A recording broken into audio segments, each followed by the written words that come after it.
Hello and welcome to the Lady Sows. I'm up at the allotment today.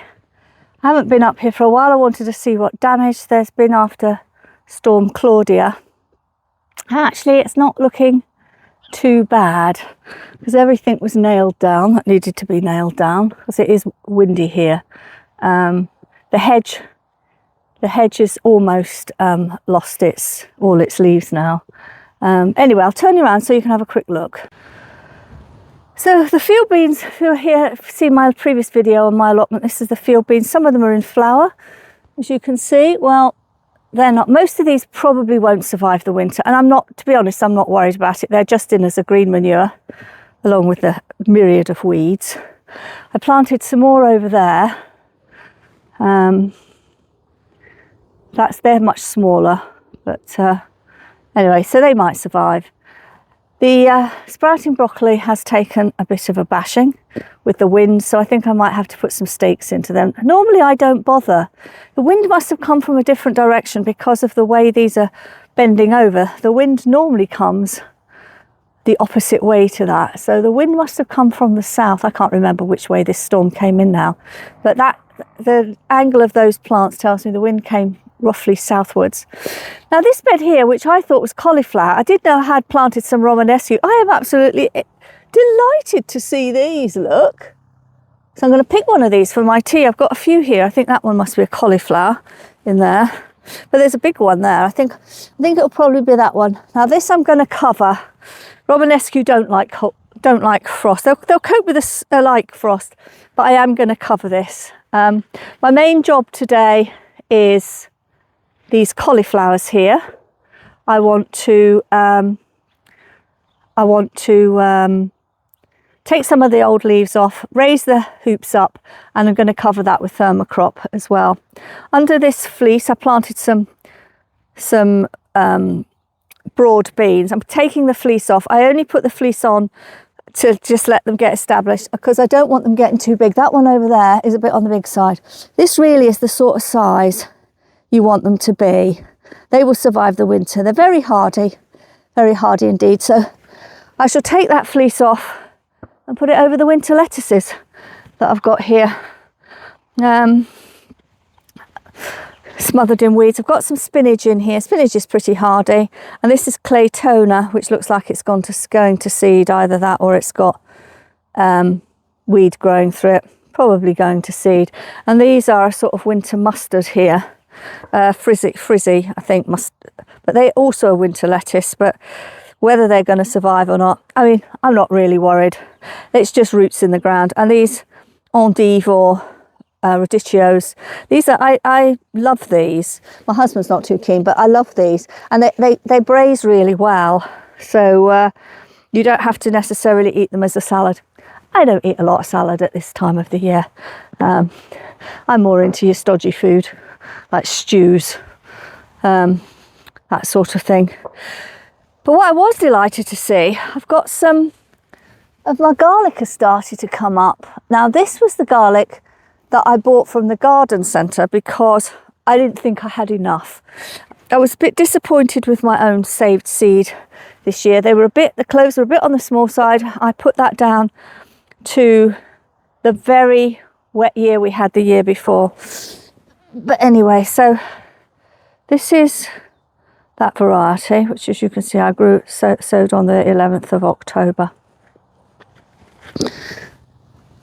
And then these ones here will come up in January, hopefully, and that's when I will net them. I tend not to net my garlic until the beginning of the year. There's no chance of allium leaf minor at this time of the year.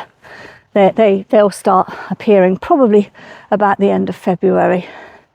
These are my red onion sets. I don't normally grow from sets, but these are red onion sets for overwintering, which is not something I've seen much of, but my friend grew them last year and they were absolutely delicious, so I've grown a few.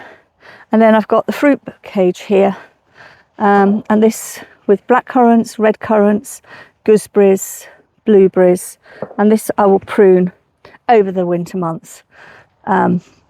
That green plant there is an ochre, OCA, or sometimes called New Zealand yam, although to be honest, they grow in Peru, so not sure how they got that name. I'm not sure how it got there, and all I can think of is that it was a escapee into the recycled compost that I used. But anyway, I should wait for that to die back, which it will with the frost.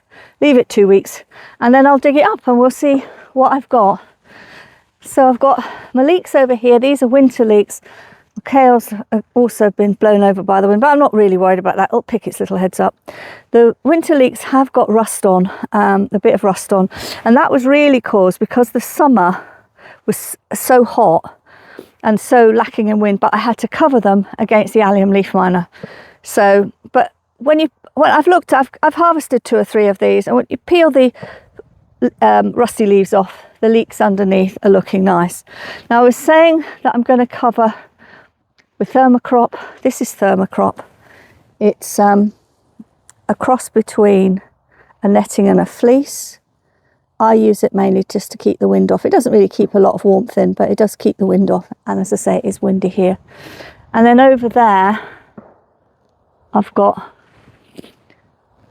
celeriac, which actually has done nothing. So that's all just going to be come out and go on the compost bin. So that's it for now. I'm going to crack on with these cauliflowers and I'll catch up with you shortly. Right, so I've weeded this to an extent. It's not brilliant. It's not brilliant, and I've put these hoops up. So now all I've got to do is put the mesh and then thermocrop over it, and then that's job done. And the only other job I am going to do is just put some netting over those Romanesque, because it's getting rather dark now and a bit colder. I think it's going to get colder still as the week goes on. I'll come back once I've got the nettings on. Well, one of the things I've discovered while I've been up here is that my water butt, which does look like it's on the slant, is actually almost full. So I do need to get a new water butt. My only source of filling is I've got various receptacles like this around the plot, which I'll empty into it. But in order to put in a new water butt, I've got to tidy all this area up here and move that dustbin, which is full of homemade compost. So the bricks are at home. Excuse me. And then I can have a second water butt. And one may wonder why you want a water butt when you've actually got a tap at the end of the plot. But I actually want it for watering this top end of the plot. So I finished doing my netting. So these are the cauliflowers all done now. I've got some stainless steel netting pegs arriving today. So when I come up later on in the week, maybe tomorrow, maybe another day, then I will put some pegs on this. And it's the same with this. I've harvested my little Romanesque, which I'll show you in a minute, and I've covered over the lettuces for now. So I've still got quite a few jobs to do. The kohlrabi, which I'll show you, the kohlrabi just didn't work this year at all. It's been a very big disappointment. Some of it's gone to seed, but as you can see, there is no kohlrabi. There may well be some stalks I can use in stock, but that's about it really. So that's all just going to be dug up, and that'll make it a bit easier for me to start reorganising this area. Anyway, I think that's all for today. Only a little Romanesque, but it's enough for us. And these are the radishes for the radish and potato soup. I have a sneaking feeling some of those are going to be a bit woody, but I'll find out once I cut into them. Well, I hope you've enjoyed having a little look round my plot again. Thanks very much for watching, and hopefully I'll catch you another time. Bye for now.